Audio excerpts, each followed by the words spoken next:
Welcome to Feminine After Dark. Here, the lights are low, the world is quiet, and we're going to be expressing and talking about things that most women are afraid to say. Okay?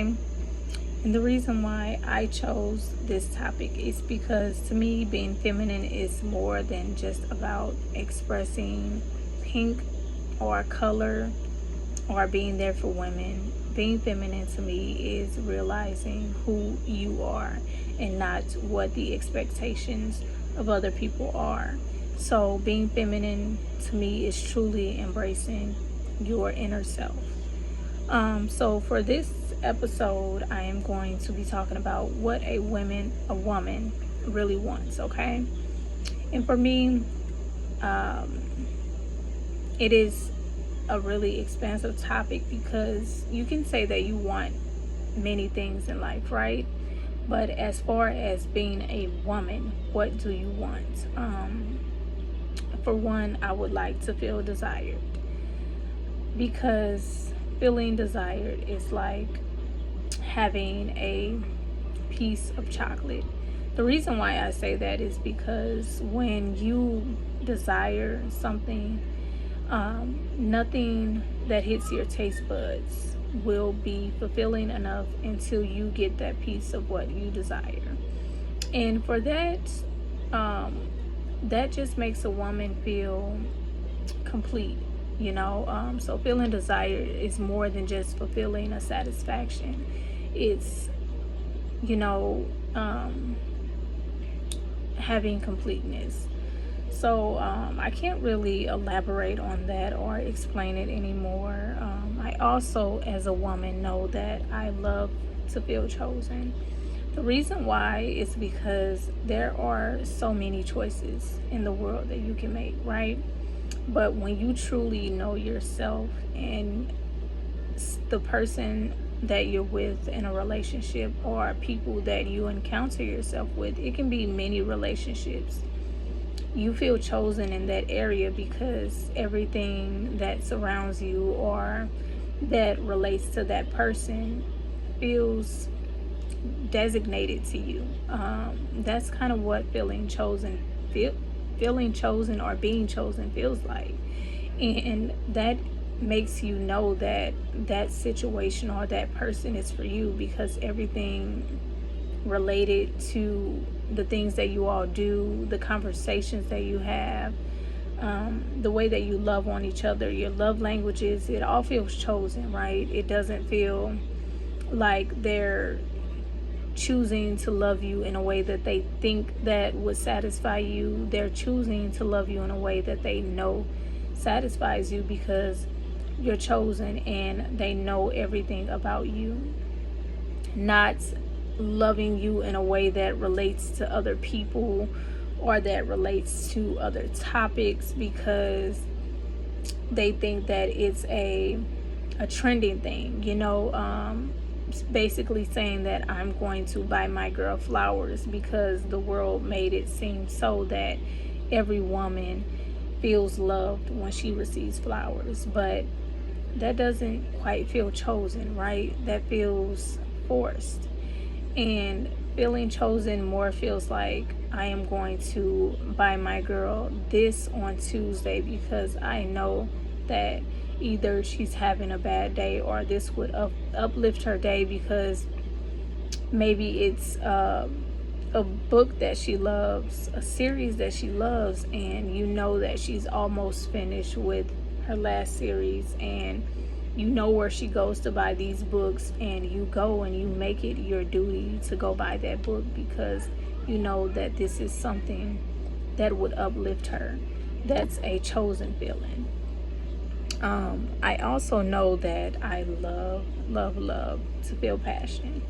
The reason why I love to feel passion is because it's like a hot feeling, and it allows you to be able to feel without expectations, okay?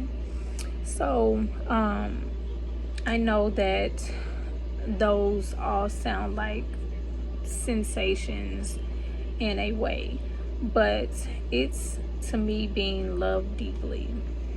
And being loved deeply helps you to not be able to have to question where you stand.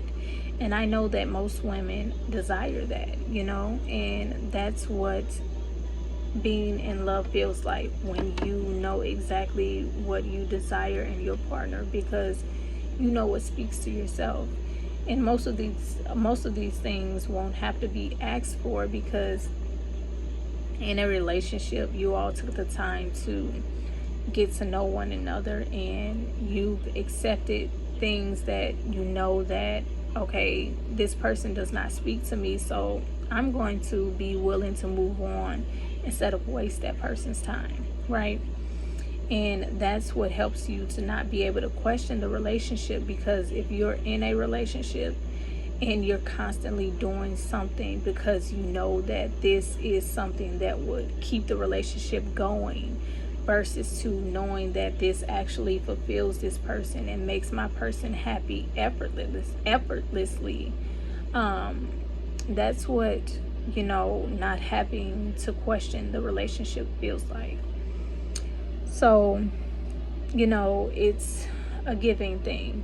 And a lot of women can be strong and still want that softness, because it does not matter how strong a woman is. Just being soft is within her. And there's only so many things or so many people that can bring this to her surface. And being independent and still wanting someone to provide you that is the most feminine attraction I think that a woman can have. You can have anything in the world, but owning that feminine and embracing that is a level of power that every woman deserves. So it's like saying you have hands to caress your own body, but you still prefer it to be that man. So I want to share this with any woman that is watching, to know that knowing your worth and craving attention are two different categories, okay? Because when you know your worth, you won't be as willing to accept the attention from as many people, because you know your worth, and what you crave can come from many people, because they know, okay, these are the things that would, grasp this woman's attention, but it's not really coming from the depths of their heart, and that's the thing, that's how you know when a relationship really will last, because it'll be effortlessly. And another thing I also want to talk about is women that want commitment.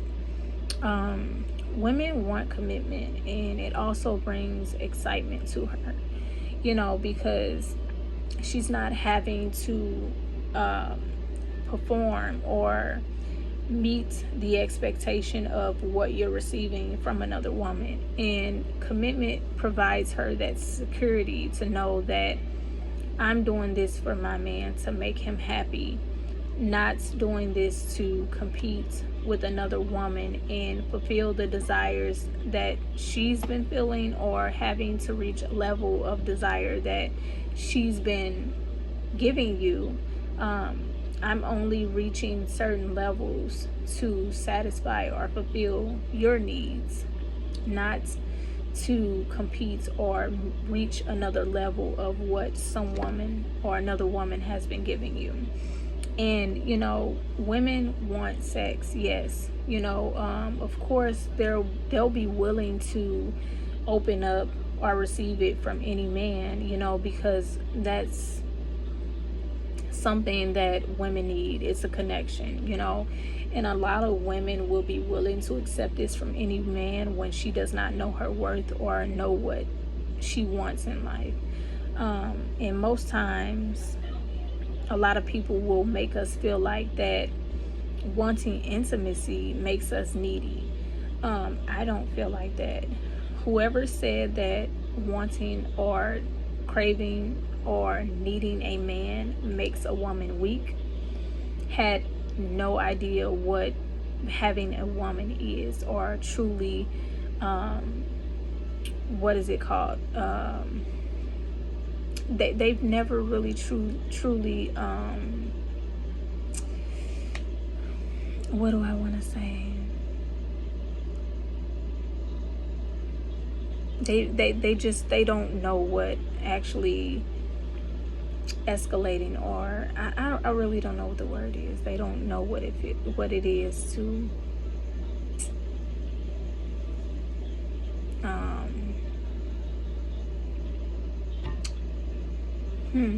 it'll come to me someday. But I do know that when you truly know who you are and you fulfill or receive these things from a man that fulfills you, you're automatically in your designated position as a woman. And that's the word I was looking for. That's what it feels like to actually conquer a woman.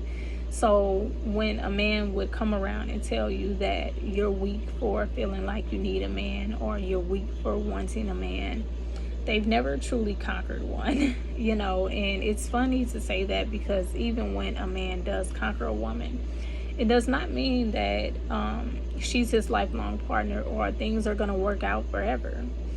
Men conquer women, and sometimes once you conquer that, it's like it's probably something that still isn't for you, and that comes with experience. And even though I can say that I have been conquered, I still fantasize day and night about loving passionately, to the core. The reason why I fantasize is because I don't think there's anything in this life like being a woman. But there can be so many misunderstandings, and if you don't read in between the lines, you'll never truly find what's for you. Whether you love people from a distance, or you're just meant to spread your love in different ways. Sometimes you're not even meant to be in a relationship, but you're still meant to provide that nurturing and loving and gentle feeling as a woman. You just have to be careful, because even knowing that you're supposed to spread this gentle love, this TLC across the world, whether it's to children, men, people, events, organizations, situations in general, it doesn't matter how you spread your love as a woman, you're still designated to be a woman. And if you don't read in between the lines, you'll often disappoint yourself, thinking that your love is supposed to be conquered in one area, and meaning a relationship with a man. That does not mean don't leave the area or have room open to be conquered by a man, or be willing to receive love if you ever come across it. And the reason why I say this is because the number of relationships does not measure a woman's success. The reason why I say this is because there can be a thin line between the women who got it right and the women who failed. A woman who has loved several times isn't damaged. She's not promiscuous. She's not bad at relationships. She's not even incapable of commitment. And some people learn themselves through one lesson, while others have to take several lessons at a time, right? And what I mean by that is, no matter the experiences you go through, sometimes you don't learn the things that you need to learn until you conquer different people. And you have to do that sometimes, because you're meant to learn different things. You're meant to be in different destinations. You're meant to go in several different rooms. Some people get it right the first time, and that's okay. They're not meant to be in every place that you're meant to be in. And when both women on each side of the board conquer their relationships, right? Both of them are still capable of being desired. It's just the way that a man is supposed to desire his woman. And either way, it's a very provocative conversation without being able to avoid shaming either of the women. So you have to basically approach this conversation very carefully, because every woman wants to be desired, and we all have not been through the same experiences or relationships. And you have to be careful, because some people have strong relationship skills, meaning they learned how to navigate relationships early through said parents, mentors, teachers, friends. People learn to navigate relationships at home. Some people learn to navigate relationships outside. Some people never learn to navigate relationships. And society treats a woman different based on her romantic history, right? Because if she's been in various relationships and she's still single, or said not married, she's looked at as damaged to the eye, right? Some women are, some women not. Whether experience makes you wiser or more guided, and whether getting it right the first time is actually a skill, luck, timing, or compatibility. What do you desire in your woman? It does not matter the experiences. It does not matter if the woman never got it right. It matters what you desire in your woman. And if a man does not desire the traits or the things that you possess, you'll never be good enough for that man. And some women are not willing to accept that or take accountability for that, because it sometimes feels like it is a rejection, because men can reject you, right? They don't have to accept the person that you are, but it makes you as a woman feel like that you don't have it all together. You're missing some piece. And as I mentioned earlier in this video, being feminine is not about being perfect. Being feminine is about knowing who you are. And when you possess that skill about knowing who you are, that's when you'll be able to meet the right person that's for you. That's when you'll be able to walk in the doors that you're meant to walk in, whether it's to be in a relationship or just to meet new people, to have life experiences and experience different people. You'll always be designated to be the person that you are. So just to kind of wrap this up, I'm gonna say, would you rather have a lifelong love that you never had to question, or would you rather experience several loves throughout your life that teaches you exactly who you are? This is Feminine After Dark, and this is only the beginning. I'll see you for the next episode. Tune in for more.